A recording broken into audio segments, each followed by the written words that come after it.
It was a night filled with celebration, excitement, and the promise of a bright future. But for 26-year-old Sandra Court, it would tragically be her last.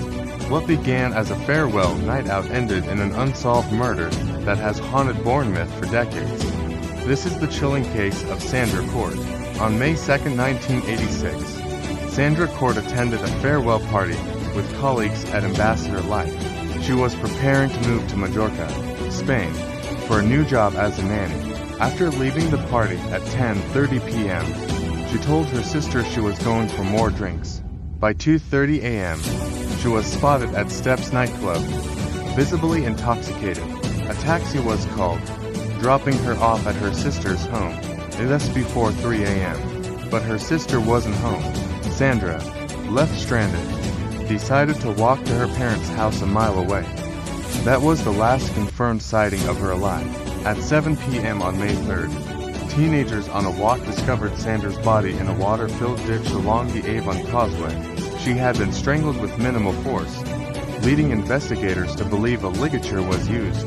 But why, and by whom? Sandra's shoes were missing, and her belongings were found scattered across various locations. One black stiletto shoe, a ripped-up credit card, and her checkbook were discovered at picket post near Ringwood. Other items, including her necklace and pink jacket, were found miles apart. Was this a deliberate attempt to mislead investigators? Then, a shocking twist. Police received an anonymous letter postmarked from Southampton on May 16, 1986. The letter claimed Sandra's death was a complete and utter accident and that the killer was deeply remorseful. If it was an accident, why didn't the person come forward? Was this a guilty conscience or a cruel hoax? Despite an extensive investigation, Sandra's killer was never found. Over 1,000 people were fingerprinted and 10,000 were interviewed.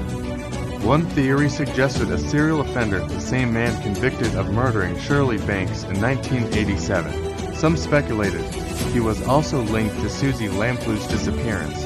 To this day, Sandra's murder remains a mystery. Was she targeted by someone she knew? Did she accept a ride from a stranger?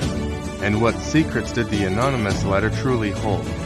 Her family and friends still wait for justice.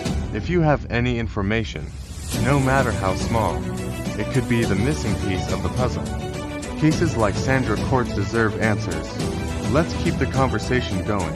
Don't forget to like, share, and subscribe for more true crime mysteries.